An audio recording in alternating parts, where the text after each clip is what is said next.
Today on Upfront, transportation, tuition, taxes, and Twitter. Why did the governor tweet a budget veto threat to state lawmakers? And are they any closer to a deal on how to pay for state roads? It's my conversation with Assembly Speaker Robin Vos, next on Upfront. Then President Trump proposes big cuts in social safety net programs. Today, the possible effect on society's most vulnerable. And the plan to replace one of the state's oldest prisons, why it could be Wisconsin's first privately owned, publicly operated prison. Covering the issues important to Wisconsin. This is Upfront with Mike Goucher. Hello again, everyone, and welcome to Upfront. Get it done. Those are Governor Walker's words for state lawmakers working on money for roads and bridges in the next 2-year state budget. After months of talking and tweeting, the governor, Assembly, and Senate appear no closer to an agreement on transportation. At a stop in the Fox Valley last week, Walker expressed confidence that they'd get it all worked out. But some Republicans are unhappy that the governor earlier tweeted a threat to veto the entire budget.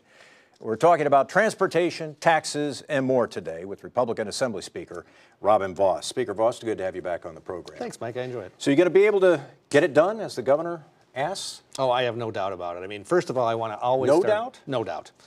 First of all, I want to start with saying that there's nobody that respects Governor Walker more than I do. I supported him in 2006 against Mark Green. We've been friends for over 20 years. So all the good things that have happened in Wisconsin as far as the political side, he has been instrumental in making those happen. And that's why our caucus proudly stands behind him. We stand with our friends in the state Senate, and we're going to figure out a way to get it done. But it doesn't mean that the process always goes as smoothly as everybody would want. It's not like we just salute and move forward because somebody puts an idea on the table. We don't want to be skeptical of it. I think that the governor, 95% of what's in his budget are things that I agree with, but it's not 100.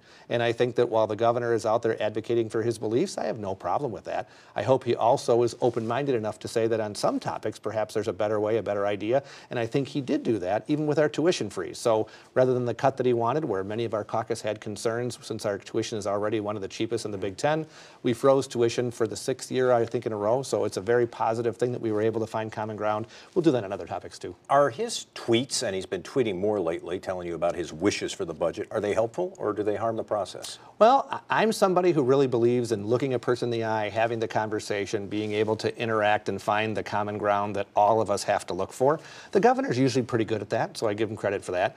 I don't know if going out there and tweeting at the legislature is all that helpful, honestly, but at the same time, I understand he wants to use his bully pulpit to try to rally the public.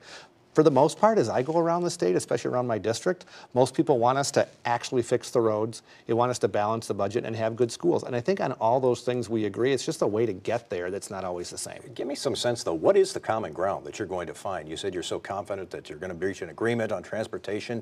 It seems like you're in very different camps right now. Well, yeah, and the agreement might not be what either of us wants, right? That's the middle ground. So Governor Walker, his transportation plan does two things. It continues spending by borrowing more money from our kids, and it also delays most of the major projects, the east-west, parts of the zoo, the north-south.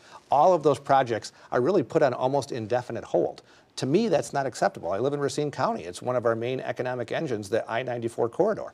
So I'm not willing to accept delaying those projects forever. He wants to continue to borrow, so maybe the answer is we just freeze spending in place. We don't continue to borrow, making our roads problematic, but at least we're not putting the debt on our kids that we can't afford, but also not having the ability to finish things. I don't like that either, but maybe there's a middle ground. What about breaking this off into a separate discussion, taking it out of the budget and saying we're going to pass the rest of the budget and then we'll get to transportation later? Is that still on the table? To me, it is. I mean, that once again, that's not my preferred option. I would rather have a solution for everything, but I am certainly not going to hold up the spending on education, making sure we have tuition set for the university, doing all the things that we have to happen because somebody says it has to be exactly this way. You know, the Senate, the Assembly, and the governor all have to agree. I think the Governor Walker put ideas on the table. We're trying to make those better, and I think in the end, hopefully he'll compromise and we'll find a way to get it done. Well, let me talk to you a bit about what happened in joint finance last week, and that is this idea that we're going to require people, able-bodied, childless adults, largely poor people who want to get Badger Care coverage, want to get Medicaid coverage. We're going to require them to meet a certain mandatory work requirement or training program, and some of them are going to be drug tested. Some people have said this is cruel, this is costly, it's ineffective, it's likely to be the target of lawsuits. Why do we need to do this? Why do we need to become the first state in the country to do this? Well, first of all, I think it's compassionate the way that Governor Walker's looking at doing this. So nobody wants to be in poverty. Nobody that I've ever met says, geez, I hope I can stay poor for the rest of my life. They need a few things to be able to get a leg up. You know, just this last week we had Tommy Thompson's 30th anniversary of his election. And we talked a lot about his welfare reforms where he helped people get access to child care. He helped people get access to health insurance.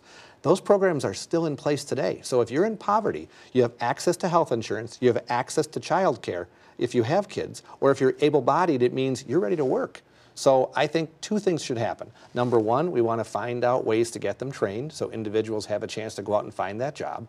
And if for some reason you test positive that you can't find employment because you're addicted to drugs, I certainly think that the governor's plan of allowing you to go into treatment paid for by the state is compassionate, not cruel. We want to get that person productive. We have a shortage of workers here in Wisconsin, and I think this plan is a way to get more people onto the work rolls and off of the taxpayer's dime. Speaking of shortage of workers, and I'll wrap things up here, the latest quarterly census numbers came out on Friday afternoon, and they're not very good for the state of Wisconsin. We actually had fewer than, I think, 12,000 jobs created over the course of 2016. Wages were down, manufacturing jobs were down. What's your reaction to those numbers, and what do they tell us? Well, it's weird, again, because if you look at all across the state, almost every city that I drive through, there are literally help wanted signs on every main street. So people are consistently looking for employees.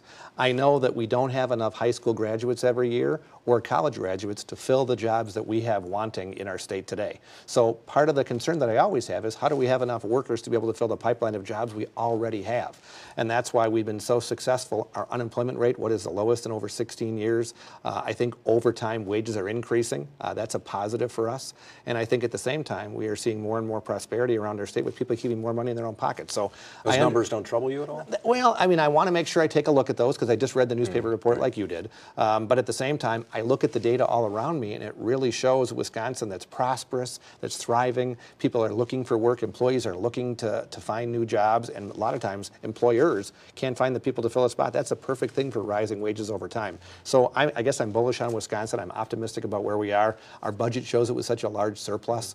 So I think all of those things point in the right direction. Assembly Speaker Robin Vos with us today. Thanks very much for your time. Always good to have you on the program. Thanks, man. Well, state lawmakers hash out their spending plan. President Trump releases his. Coming up next on Up Front, why advocates for the disabled say they're worried. And later, how to replace an aging, overcrowded prison when money is tight. That's when Up Front continues. Up Front with Mike Goucher, brought to you by the American Transmission Company.